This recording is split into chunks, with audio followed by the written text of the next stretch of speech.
The National Museum of Australia is a caretaker, a custodian for about 19 fully functioning vehicles in our collection. This is a wide range of vehicles spanning from as early as 1914 to right up to 2018. The vehicle collection is an important social history collection and is not necessarily a collection of cars for their prime example of type or shape or even the technologies, but each vehicle is intrinsically linked into a social moment in time relevant to Australian history.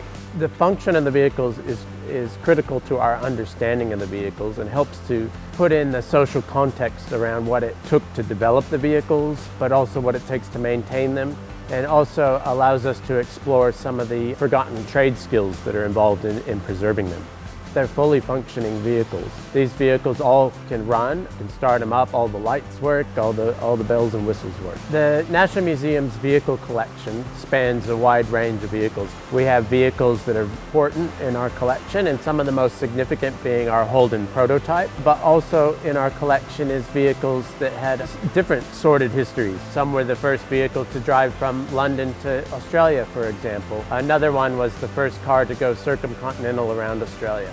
One of the most difficult challenges with our collection, because it does span such a wide range of years, is being up to date with all the technologies that are involved. Some are very simple, some technologies are a little bit more forgotten. Other vehicles, like our more modern vehicles, we have to be across the electronic side of them, which can be complex as well. Because the National Museum's car collection is so varied, we have a lot of different conservation approaches that are employed, which are tailored to each particular vehicle. Some vehicles are significant because they look clapped out. They've lived a hard life, and we seek to preserve that. We'll go so far as to consolidate the surfaces. But other cars needed a little bit more care. Our Royal Daimler, for example, was a car that really wasn't representative of its royal past. So in that instance, we sought to do a hybrid approach of conservation and restoration to make the vehicle representative of its primary significance.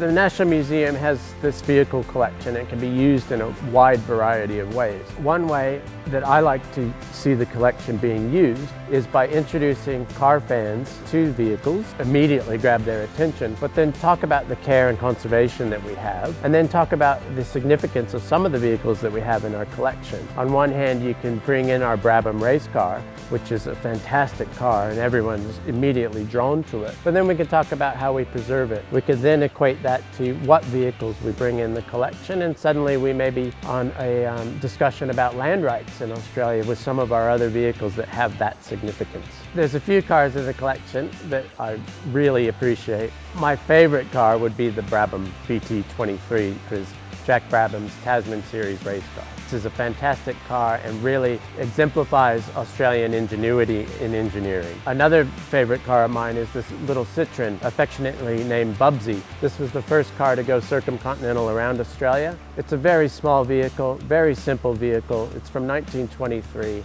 It's got a one-wire electrical system, and I know that with the due care that the museum puts into it, it'll be running in 200 years' time. And my third car would probably be the Essington Lewis Holden. This was the first car that was sold commercially on the eve that the Holden 48215 went on sale here in Australia. Cars can tell us a wide variety. Most importantly to me is the optimism. When you look at the manufacturing that we had with the early Holdens, you could tell it was a truly optimistic time. The cars were a bit rounder, they had brighter colors. That's one little snapshot that you can bring out of a vehicle, but there's so many stories to tell. You can look at the wear on a vehicle and see how it was treated and how it was used, and these little hints and clues to our deeper social psyche of the nation can be brought out with a collection like this.